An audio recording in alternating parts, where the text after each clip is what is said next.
سرخط مهمترین خبرها. تاجیکستان از شهروندانش خواست به قرقیزستان نروند.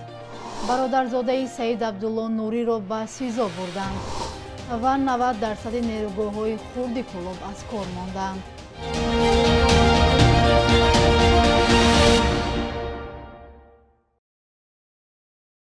سلام بیننده های عزیز، خوش آمدید به برنامه نویدی بامدادی. امروز 3 فوریه است. وزارت کارهای خارجی تاجیکستان از شهروندان خواسته است برای کار و تحصیل به قرقیزستان نروند. سرحد قرقیزستان از ماه می سال 2021 برای شهروندان تاجیکستان بسته است، اما دیوان وزیران آن کشور ماه اکتبر سال گذشته به طور استثنایی به سفر دانشجویان تاجیک اجازه داده بود. وزارت روز 2 فوریه در بیانیه گفت نوابسته از این قرار در قلمرو آن کشور حالتهای مناسبتی غرضناک نسبت به شهروندان تاجیک مشاهده می‌گردند و دلیل‌های از جانب مقامات صلاحیت‌دار قرقیزستان بازداشت شدن دانشجویان تاجیک در گذرگاه‌های سرحدی این کشور به قید گرفته می‌شوند. جانب قرقیزستان هنوز در این مسئله واکنش نکرده است. ضمناً ژانیش روستنبکوف سفیر قرقیزستان در تاجیکستان از مقام خود برکنار کرده شده است. در این باره روز 2 فوریه فرمان رئیس جمهوری قرقیزستان نشر شد. سبب برکناری او معلوم نیست.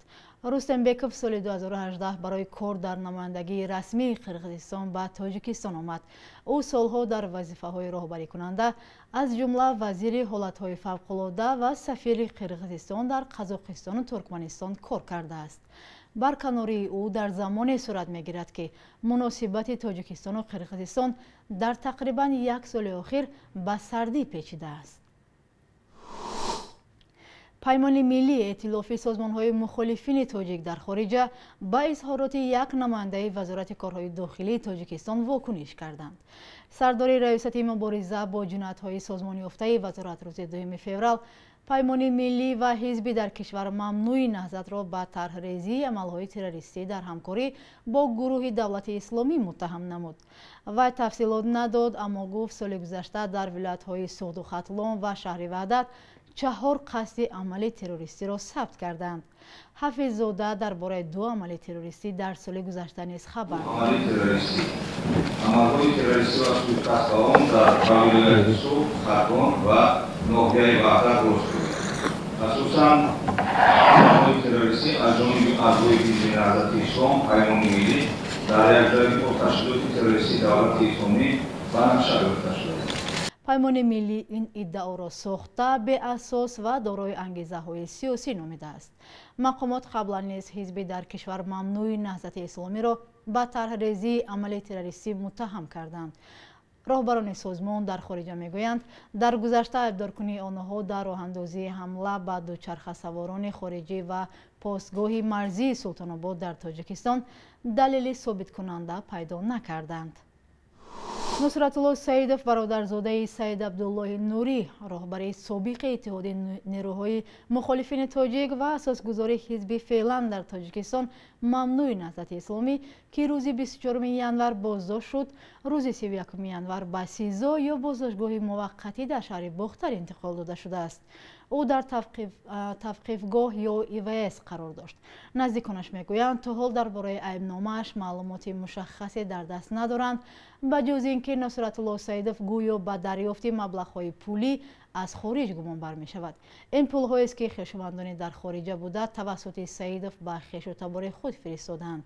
بنا به خبرهای تصدیق نشده بر ضد نصرت الله سعیدوف با اتهام همکاری با سازمان افراطی پرونده جنایتی گشودند. این بند قانون همچون جزا از 4 تا 7 سال زندان را پیش بینی می‌کند. نزدیکانش این اتهام را رد می‌کنند و می‌گویند این برادرزاده نوری هیچ ربطی به فعالیت‌های سیاسی نداشت و عضو یگام سازمانی نیست و یک عمر در زادگاهش ناحیه وخش به دهقانی مشغول بود. نزدیک به 90% نیروگاه‌های خرد منطقه کلاب از کار ماندند. در رودهای کوهی این منطقه در سالهای گوناگون نزدیک به 30 نیروگاه ساخته شده، ولی حالا اکثریت آنها برق تولید نمی کنند. آن هم در دوره‌ای که مردم بیش از همه به نیروی برق احتیاج دارند. محمود جان رحمتزاده از شهر کلاب گزارش می‌دهد. افتتاح هر یکی از این نیروگاه‌های برقی آبی برای مردم در منطقه کلوب یک عید خرسندی بود و هم باور بر آن که بی برقی اکنون افسانه خواهد شد. ولی خود متخصصان نیز تصدیق میکنند که اکثر کل این تولید کنندگان برق از کار افتاده اند. سردار ریاست نظارت انرژتیکی سبب چنین حال را به خطاهای مهندسی پیوست می‌دهد.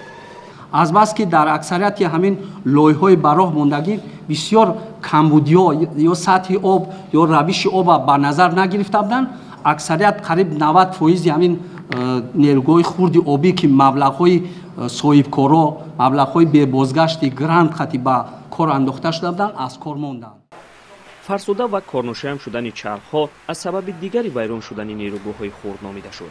طور هفته گذشته نیروگاه خردی پس باغ ناحیه بلجوان و خرما کار میکرد، از بس که در نیروگاه خردی خرما دستگاهاش سالهای زیاد از جهت تکنیکی خورده شدگی بیکار است و پس باغش هفته دوم است که کمابی را به نظر گرفته از تامین برق از کار ماندگی.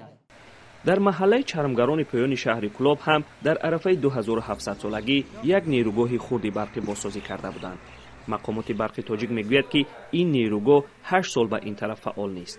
این نیروگاه برقی آبی در محله چرمگران پایان شهر کلوب سال 2006 ساخته شده است و حدود 8 سال می شود که این نیروگاه آبی برقی فعالیت نمی کند. ساکنان این محله میگویند که در اول از این نیروگاه برق می گرفتند و چند مدت است که از این نیروگاه دیگر آنها برق نمیگیرند. این نیروگاه خرد را هم در کلوب پرزیدنت افتتاح کرده بود. در اول کمبینت شیر و 24 خانه در محله چرمگران صاحب قوه برق شده بودند. اکنون در پیشتاق بینای آن تنها نامش باقی مانده است. نیروگاه‌های خرد منطقه کلوب هر کدام سالهای پیش از 5 تا 280 کیلووات ساعت برق تولید می‌کردند. اما اکنون دوره کار کردن این نیروگاه‌ها برای ساکنان همچون افسانه گذشته به یادگار مانده است. محمود جان رحمتزاده، آزادی، کلوب. دادستانی ولایت مختار کوهستان بدخشان اعلام کرد که نسبت محمد باقیرов یکی از شخصان با نفوذ منطقه بر اساس 4 ماده کدکس جنایی تاجیکستان پرونده شدند. این پرونده در پی شکایت سردار اداره معارف ولایت باز می شود. لطفالله نوروزوف چند روز پیش در نواری که معلوم نیست در چی شرایط ثبت شده است شکایت کرده بود که گویا از طرف محمد باقیرов لطوکوب و شکنجه شد. محمد باقیرov در صحبت با رادیو آزادی ادعای سرداری اداره معارف را رد کرد و گفت با او تنها یک صحبت پدرانه انجام داد ولی معلم را نزده است. مقامات بدخشان میگویند حادثه را دوربین نظارتی اداره معارف ثبت کرده است. در نوار تلویزیونی بدخشان لحظه لطوکوب شدن یک نفر از طرف مرد نمایش شده است ولی تصدیق درستی آن از منابع مستقل غیر امکان است. محمد باقیرov افسر پیشین نیروهای مرزبانی تاجیکستان و از چهره‌های سرشناس ولایت مختار کوهستان بدخشان است که مقامات دولتی او را به خودسری و جنایت‌های گوناگون گمانبر می‌دانند ولی بخش وسیع از مردم منطقه به او احترام دارند. بخش یک روز تاریخ را در تهیه همکارمان خیرمان بقازاده همراه می‌بینیم.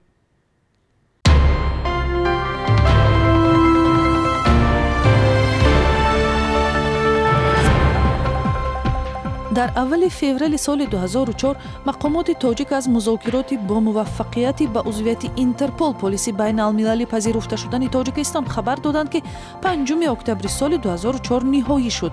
عضویت در اینترپل دست تاجیکستان را در تعقیب گمانبران فراری در جنایت باز کرد ولی سالهای اخیر برای سوء استفاده از این نهاد در سرکوب مخالفان سیاسی حکومت انتقاد می شود. سازمان جهانی مهاجرت روز 3 فوریه سال 2005 گفت در زندان‌های دوبای شهر تجارتی امارات متحده عرب بیش از 100 زن تاجیک با اتهام تنفروشی نگهداری می شود. این آمار برای تاجیکستان کشوری که اکثر ساکنانش مسلمان می باشند بی سابقه بود. متخصصان سازمان مهاجرت گفتند افزایش حادثه‌های قاچاق انسان، کمبزاعتی خانواده‌ها و وضع ناگوار اقتصادی یک دلیل بالا رفتن حادثه‌های تنفروشی زنان در کشورهای خارجه بوده است. аз феврали соли 2016 бар асоси дастури Бонки Миллии Тоҷикистон пулҳои интиқолие ки бо рубл аз Русия фиристода мешаванд бо пули миллӣ сомонӣ дода мешаванд.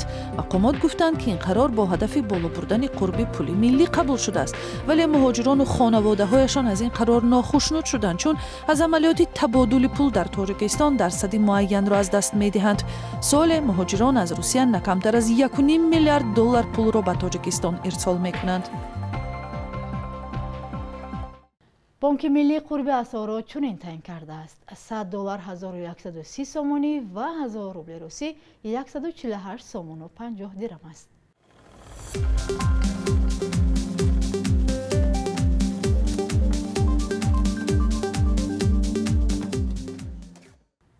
بینندگان عزیز، فرصتی جدا نموده برای برنامه به پایان رسید. فردا همین وقت ساعت شما را انتظاریم. خدا نگهبانتان.